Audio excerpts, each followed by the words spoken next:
Salut tout le monde et bienvenue sur Créativité, le podcast qui parle un peu de thé mais surtout de création. Je m'appelle Karel, dans la vie je suis dessinatrice, illustratrice, autrice de romans et je travaille depuis plus de 15 ans dans le cinéma d'animation. Mais vous me connaissez peut-être sous mon nom d'artiste ou de booktubeuse, Kodaleya. Sur Créativité, je vais vous parler de création dans l'écriture et le dessin, mes domaines de cœur. Ici, je vais aborder mes coups de boost, mais aussi mes coups de mou, mes retours d'expérience, mais mes aventures, mes peurs, mes angoisses, mes réflexions et mes expériences passées, actuelles et futures. Vous pouvez d'ores et déjà retrouver ce podcast sur Instagram, sur le compte créativité.podcast, donc créativité, T-H-E à la fin, et le tout sans accent. Mais ne vous inquiétez pas, tous les liens seront dans les notes de l'épisode. En attendant, prenez une bonne boisson chaude et bonne écoute. Salut tout le monde et bienvenue dans ce nouvel épisode de podcast. J'espère que vous allez bien comme d'habitude. Merci à toutes celles et tous ceux qui m'ont laissé des commentaires sur les épisodes précédents. C'est vraiment super, j'adore. Moi ce qui me plaît c'est justement tous ces partages et voilà tout ce que vous pouvez me dire sur les thèmes que j'ai abordés, et comment ça vous a touché, si ça vous parle ou pas.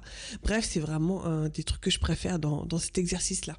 Alors comme d'habitude, vous connaissez la chanson, si vous avez des commentaires, je vous renvoie vers les plateformes de podcast ou sur Patreon ou sur mes comptes Instagram, donc créativité.podcast, ou sur mes comptes personnels, c'est-à-dire Karel_Kodaleya ou Art of Kodaleya. Et pour celles et ceux qui veulent me soutenir et qui veulent peut-être aussi du contenu exclusif, je vous renvoie vers mon Patreon où il y a plein de dessins, de vidéos, etc. Et aussi évidemment les épisodes de podcast donc en avant-première, ainsi qu'un épisode exclusif spécial pour Patreon qui ne sort que là-bas une fois par mois. Donc voilà, je vous invite à y jeter un œil. Et puis en attendant, on va parler de l'épisode du jour où je vais vous parler en fait des façons que j'avais d'entretenir l'écriture de manière ludique quand je n'écrivais pas mes romans et mes nouvelles, c'est-à-dire je vais parler plus précisément des fanfictions.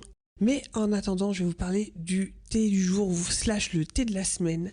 Alors, c'est le thé, le English breakfast que je préfère. C'est un type de thé qui est parfait pour le matin et qu'on trouve dans pas mal de marques différentes. Et de tous ceux que j'ai testés, celui que je préfère, c'est celui de Tetley.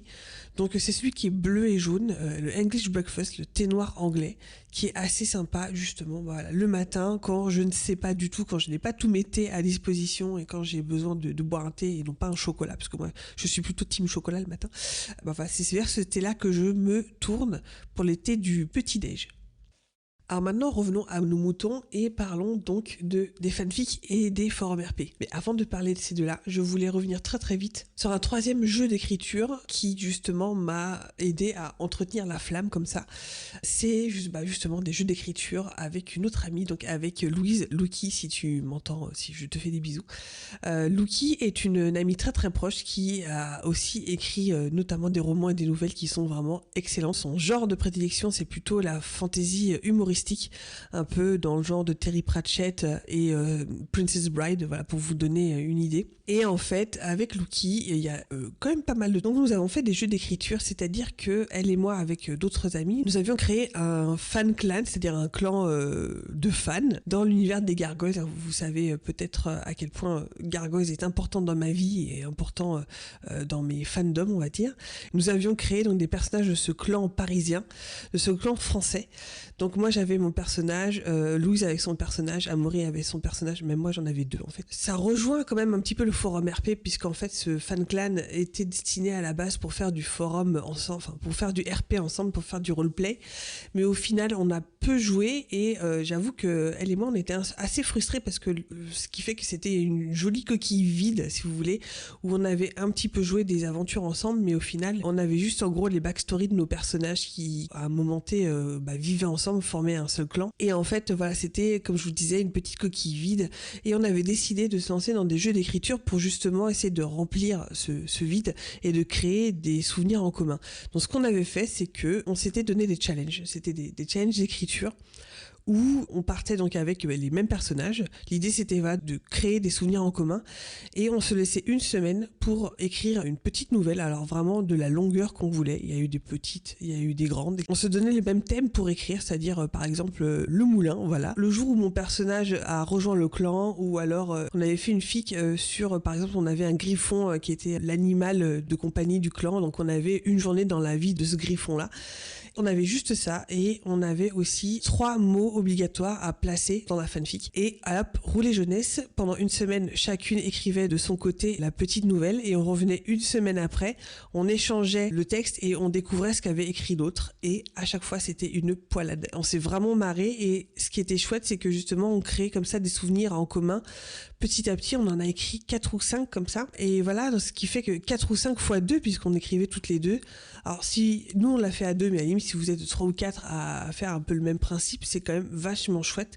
Et à chaque fois, comme ça, on agrémentait, on nourrissait cette espèce de souvenirs communs et de vie commune qui nous manquait dans ce clan de Paris. Et c'est quelque chose qu'on a fait vraiment très temporairement et dont j'ai un souvenir vraiment très très vivace. C'était vraiment chouette en fait. Et en fait, ce qui est bien, c'est que ce défi d'écriture rejoint justement le thème des fanfics et du forum RP, puisque c'était un peu un mélange des deux. Alors je vais revenir très précisément sur les fanfics. Je pense que beaucoup d'entre vous qui m'écoutez, vous savez ce que c'est, mais bon, s'il y en a qui ne savent pas, je vais vous expliquer. En gros, des fanfics, donc c'est la contraction, enfin le diminutif de fanfiction, donc fiction de fan, c'est un peu le pendant du fan art, donc c'est la version artistique des fans, si vous voulez, où il s'agit d'écrire des textes de fiction à partir de textes et d'univers déjà existants. En général, c'est surtout des fanfics qui tournent autour de bouquins, qui tournent autour de séries télé, de films, etc. ou peut-être même de jeux vidéo. Et donc, c'est des séries de fiction, ça peut être des one-shots, ça peut être des nouvelles juste uniques, ça peut être vraiment des trucs très très longues avec beaucoup de chapitres. Mais en général, voilà, c'est pas quelque chose de totalement inventé ex nihilo, c'est vraiment toujours raccroché à un univers de fandom, un univers de fans. Alors c'est né, non pas avec Harry Potter, mais c'est né avec Star Trek à l'époque. Les communautés de fans de Star Trek ont été très très vivaces dans les années 60 et 70 et elles ont donc créé cette façon de s'approprier le fandom, leur objet d'affection on va dire, le fait de participer, de mettre un petit peu sa patte à l'édifice et c'était aussi une façon de célébrer, de rendre hommage à ce fandom qu'on aime tant et donc ça a commencé à écrire des fanfics en fait pour des fanzines, donc les fanzines c'est pareil, c'est né en tout cas du même endroit, c'est donc fanzine ou des fanzines d'ailleurs on appelle ça en bon français, des magazines créés par des fans. Et on écrivait plusieurs fanfics, on faisait du fan art, on imprimait tout ça ensemble et on pouvait vendre ça par exemple dans des conventions ou dans des petits cercles de fans et partager ensemble notre passion si vous voulez. Et donc les fanfics c'est vraiment le côté écrit de tout ça. Donc c'est né avec Star Trek et notamment avec les shipping parce que c'est aussi à ce moment-là que c'est né tout ce qui est ship, c'est-à-dire des couples que l'on crée nous-mêmes ou alors qui sont on va dire canon. Alors le canon c'est ce qui est en fait avéré, c'est ce qui est déjà dans le matériel de base, donc c'est tout ce qu'on appelle canon. À côté de ça on a tout ce qui est je crois qu'on appelle ça fanon, enfin contrairement au canon, le fanon, donc ce qui est créé par les fans, c'est-à-dire que ça va être des shipping, donc des couples qui vont être créés de personnages qui dans l'histoire ne sont pas ensemble. Voilà, en gros j'ai un petit peu dépoussiéré le truc. Les fanfics ont vraiment fait un énorme bond évidemment grâce à Harry Potter puisque J.K. Rowling, alors bon, celle dont on ne doit pas prononcer le nom, on va dire. En tout cas, je parle d'Harry Potter à ce niveau-là. Je fais un petit disclaimer, je ne suis pas du tout adepte de ce qui se passe en ce moment avec J.K. Rowling, bref, voilà.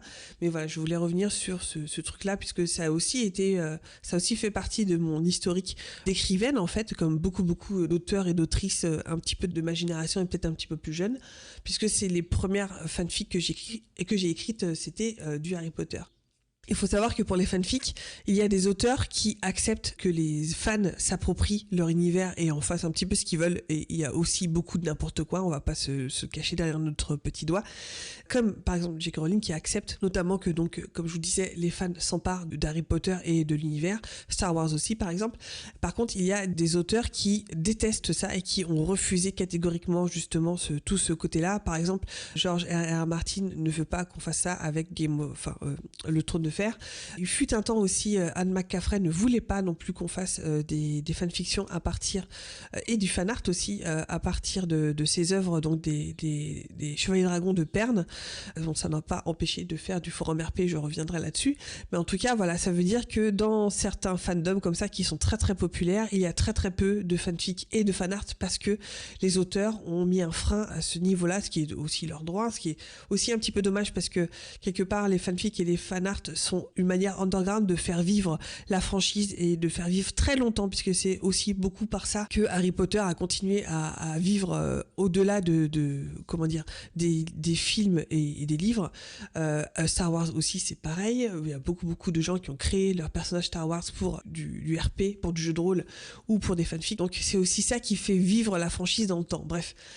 Moi, en ce qui me concerne, je vais vous parler de mon utilisation de fanfic, que ce soit en lectrice ou que ce soit en autrice, plutôt d'ailleurs en termes d'écriture, puisque comme je vous disais, moi, ça a été aussi une façon d'entretenir l'écriture et de se familiariser avec l'écriture tout court. Les fanfics, en fait, je trouve, c'est un bon marchepied à l'écriture, puisque il y a tout un pan du travail d'écriture qui a déjà été fait, entre guillemets, puisque les personnages sont déjà là, puisque le setting, les thèmes aussi sont déjà là, que les décors sont déjà là, tout est déjà à peu près là. Il reste plus qu'à jouer. C'est comme si vous aviez un coffre à jouets avec toutes les figurines dedans et il n'y a plus qu'à jouer avec. Et quelque part, ça justement, ça peut pas dédramatiser, mais faciliter l'approche. En tout cas, tout le côté world building, etc. est déjà fait. Donc, il y a tout ce côté-là où on ne doit pas forcément s'en soucier. On peut rajouter des choses qui est aussi un exercice en soi pour essayer que ce soit raccord avec tout le reste, évidemment. Ça peut aussi donner lieu à des AU, on appelle ça des Alternative Universe. Il y en a beaucoup qui ont été faits, par exemple, pour mettre les personnages de tel ou tel truc justement de fantasy ou de fantastique, d'urban fantasy dans un monde contemporain, on va dire, donc complètement dénué de magie, de science-fiction, quoi que ce soit. Vraiment, genre, on prend ces personnages-là et c'est comme s'ils étaient nés dans notre monde, sans magie, sans quoi que ce soit, et à partir de là, qu'est-ce qu'on fait avec ? C'est aussi un exercice à part entière dans la fanfic, mais à la base de la base, c'est pas tout à fait ça. Bref, l'idée, voilà, c'était de créer des nouvelles aventures. Il y a par exemple Harry Potter. Moi, c'est par exemple là où je suis vraiment tombée dans la fanfic après Harry Potter 4, donc le Goblet of Fire, c'est la Coupe de Feu. Voilà, je cherchais le nom. La Coupe de Feu, il y a eu, je crois, plus d'1 an d'attente avant l'Ordre du Phénix. Et je crois que c'est là que j'ai connu les fanfics. C'est là qu'il y a eu un boom parce que d'un seul coup, il y avait de l'attente, il y avait de la frustration. Et il y en a beaucoup qui justement ont créé leur tome 5 tel qu'ils le rêvaient, tel qu'ils le voulaient. Ou par exemple, il y a aussi eu pas mal de fanfics qui sont venus sur par exemple l'enfance d'Harry Potter avant en fait le tome 1. Il y a tout plein de choses qui se sont créées à ce moment-là et qui ont d'ailleurs créé aussi des frustrations sur quand le tome 5 est sorti, il n'était pas du tout à la hauteur des attentes puisque les attentes avaient été nourries avant. Bref, ça c'était une petite parenthèse. Moi en tout cas, j'ai commencé à ce moment-là, je crois que c'était en 2003-2004, à écrire des fanfics Harry Potter. Alors j'en ai écrit très peu et ce sont d'ailleurs des fanfics que je n'ai jamais terminés parce que je pense que c'est aussi un trait de caractère des fanfics, c'est que beaucoup on ne les termine pas parce que on se lasse, parce que on part bille en tête, c'est très jardinier comme truc, on a peut-être nos jalons, etc. Et ensuite on écrit au fur et à mesure, et comme on poste au fur et à mesure qu'on écrit, finalement on n'a pas tout ce passage où en fait on doit finir un premier jet et ensuite on revient dessus pour retravailler, pour rectifier les choses. Là c'est vraiment très brut de pomme, et peut-être qu'au bout d'un moment justement on se lasse un peu, on perd le fil, etc. Alors moi je postais ça sur fanfiction.net puisque c'était the place to be à l'époque pour les fanfictions. Après, il y a eu Wattpad qui a été à la fois un endroit pour poster ses fanfictions, mais aussi pour poster toute autre chose, c'est-à-dire aussi tous ces écrits personnels et tous ces écrits qui ne sont pas forcément de la fanfic, mais qui restaient sur le même principe où on postait vraiment chapitre par chapitre, limite au fil de l'eau si vous voulez, et on avait aussi donc toute cette interaction qui pouvait revenir puisqu'on pouvait avoir les réactions à chaud des gens qui pouvaient nous envoyer des messages pour commenter chacun des chapitres, chacune des scènes. Ça c'est aussi un des trucs qui était vachement chouette, d'avoir un retour quasi immédiat sur ce qu'on écrivait. C'est assez addictif et c'est aussi assez piégeux des fois, souvent. Donc je reviens aussi à mon expérience. Je sens que je vais pas arrêter de faire des allers-retours comme ça. Donc j'ai créé 2 fanfictions Harry Potter à l'époque, 2 fanfictions que je n'ai jamais terminées.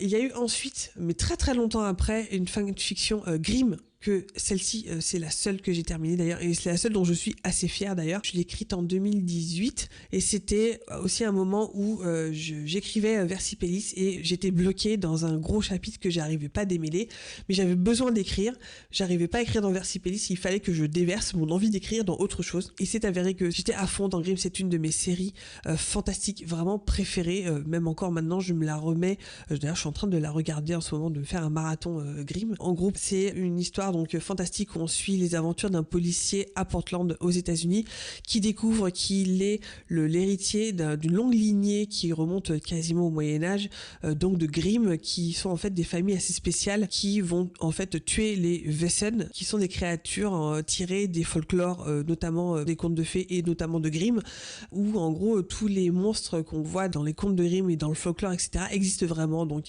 les ogres, les sorcières, etc. Ce sont pas leur alter ego, mais ils ont une face cachée d'eux-mêmes qui cache au milieu des gens entre guillemets normaux. Et donc lui a la faculté de les voir tels qu'ils sont quand ils perdent le contrôle. Et donc on a toute une série comme ça de personnages, de galeries, un world building de fifou là-dedans. Et donc c'est tout autour des contes de fées, mais un côté un peu plus Grimm, on va dire, que Disney, un peu plus dark et un peu plus dégueulasse parfois. Mais c'est un world building très très très intéressant qui est très poussé. Et voilà, moi c'est une série que j'adore. Et j'ai écrit cette fanfic qui s'appelle La Bestia en essayant de marier en fait mes deux passions à moi, c'est-à-dire Grimm et La Bête du Gévaudan. Et j'ai voulu construire cette fanfiction vraiment comme et si c'était un épisode de la série. Donc voilà, il y a 10 chapitres, il y a un début, un Wesen, donc une créature comme ça fantastique qu'ils rencontrent, qui doivent comprendre ce que c'est, comment aussi le vaincre entre guillemets. Et il y a toute une histoire de serial killer. Et donc voilà, et ça se termine. Voilà, c'est vraiment en fait conçu pour être un épisode de la série que j'insérais je crois dans la saison 3 ou 4. C'est une fanfiction que j'ai vraiment conçue comme un petit roman, si vous voulez. D'ailleurs, ça fait quasiment la taille d'un petit roman, ça fait un tout petit peu moins de 50 000 mots. Et voilà, c'était à la fois avec une volonté littéraire que j'ai écrit ça, et aussi une volonté donc de s'inscrire dans la série. Et à côté de ça, donc il y a eu aussi évidemment le Clan de Paris. Donc ce que je vous disais tout à l'heure, c'est-à-dire tous ces challenges d'écriture qui sont des petites nouvelles qui ont été vraiment conçues comme des fanfictions, puisque on avait comme ça un pool comme ça de base de personnages qu'on pouvait utiliser, de décors en commun. Et donc c'est des nouvelles que j'ai écrites vraiment dans un esprit de fanfiction, voilà. Même si c'est de très très loin tiré de Gargoyles, donc quelque part c'est de la fanfic, mais en fait je ne faisais pas de fanfic avec les personnages de Gargoyles, mais des personnages dérivés de la série que j'avais moi-même créée. Donc c'est encore un petit peu différent. Mais voilà, ça c'est vachement chouette avec ces jeux d'écriture à deux. Alors toujours dans les fanfics, j'ai aussi mêlé ça au NaNoWriMo, puisque pendant un NaNoWriMo, je sais plus quand est-ce que c'était, je crois que c'était en 2013 ou 2014, j'étais bloquée dans l'écriture de mon roman et j'avais envie et besoin d'écrire. Donc qu'est-ce que j'ai fait ? J'ai repris donc le Clan de Paris. Alors cette fois-ci, c'était pas du tout un jeu d'écriture, un challenge d'écriture à deux. Là, je suis partie donc dans le NaNoWriMo du mois de novembre avec l'intention d'écrire moi-même des fanfics qui se passent dans l'univers du Clan de Paris de Gargoyles. J'en ai écrit 3 en l'occurrence, et cette fois-ci j'étais toute seule à les écrire. C'était un peu sur le même principe. J'avais un truc de base, j'avais quand même grosso merdo une trame, on va dire, et alors j'avais aussi créé la playlist puisque ça se passait dans des moments différents. Je crois qu'il y a une fille qui se passe dans les années 80, une fille qui se passe dans les années 70, je crois. Enfin bref, voilà. Donc j'avais créé ma playlist avec vraiment les morceaux de cette année-là, on va dire. Je sais plus si j'avais demandé à Louise de me donner 3 mots obligatoires qu'il fallait que j'insère dans chacune des fanfics, mais j'avais quand même gardé ce jeu-là en tout cas. Et c'est parce que c'est une consigne que j'aime plutôt bien. Et donc l'avantage, c'est que c'est très très utile si vous voulez quand on est bloqué dans son écriture de roman, parce que on continue à écrire, on écrit des dialogues, on écrit des situations, on écrit les pensées des personnages, on essaie de se prendre d'empathie, de comprendre ce qui leur arrive, même si ce n'est pas on va dire utile quelque part c'est utile quand même pour le roman ou la nouvelle qu'on doit écrire, parce que on remet aussi le pied à l'étrier, on se réhabitue à écrire de manière régulière, même si c'est juste en fait l'objet sur lequel on écrit est juste pas le même. Mais comme il y a ce côté-là, c'est qu'une fanfic entre guillemets, c'est quelque chose qu'on va pas peut-être aussi à moins de pression, parce que c'est quelque chose qu'on ne va pas commercialiser, si vous voulez. C'est pas dans ce but-là, c'est vraiment pour se faire plaisir. Donc il y a une pression en moins de faire quelque chose de bien. Là, le but c'est de vraiment faire quelque chose qu'on aime, de faire quelque chose dans lequel on s'amuse, et en fait c'est ça qui est vachement bien et que je conseille et que j'encourage à faire. Alors si vous êtes à plusieurs, c'est encore mieux parce que comme ça on partage. C'est vraiment ces challenges d'écriture que j'ai fait avec Louise autour du clan de Paris, c'est vraiment quelque chose que je peux conseiller. C'est vraiment pas long, c'est vraiment sporadique, ça peut être fait de manière ponctuelle et on s'amuse à mort et je trouve que ça renoue des liens d'écriture avec des writing buddies. Ça prend pas très longtemps, on s'amuse, on découvre des nouvelles choses, on crée ensemble des nouvelles choses et c'est un truc que j'ai adoré faire, que j'aimerais bien refaire encore maintenant. Alors je voulais faire une partie sur le forum RP et je pense que je le ferai dans un prochain épisode de podcast parce qu'il y a déjà plus de 25 minutes d'enregistrement, je pense que je vais m'arrêter là. Donc voilà, je ferai un épisode sur le forum RP qui est lié un petit peu aussi à tout ça dans un prochain épisode.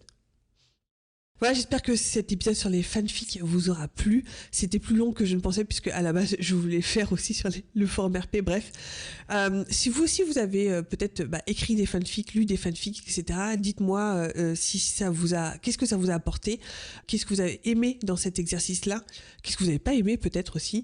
Moi, c'était clairement aussi le fait que j'ai pas réussi à terminer mes fanfics. Je pense que ça colle un peu plus en fait au tempérament des jardiniers plutôt qu'aux architectes. Moi, je me suis découvert de plus en plus architecte au fil du temps. Par exemple, Grimm, moi, je l'ai écrite vraiment en entier avant de tout poster. J'ai pas du tout posté chacun de mes chapitres au fur et à mesure que je les écrivais.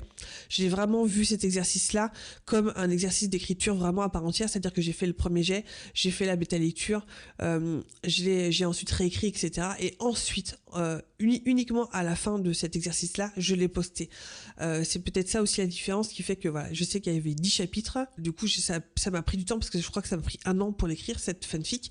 Mais je l'ai pas écrite vraiment comme j'ai écrit en fait les fanfics d'Harry Potter qui étaient vraiment, on se retrouvait avec Sophie d'ailleurs, une des fanfics Harry Potter, j'ai écrit à 4 mains. On se retrouvait tous les mercredis pour écrire. Donc c'était aussi une dynamique un petit peu différente que d'écrire tout seul. Derrière la fanfic Grimm, j'avais été aussi aidée de Métos. Alors Métos, si tu passes par là, je te fais des bisous.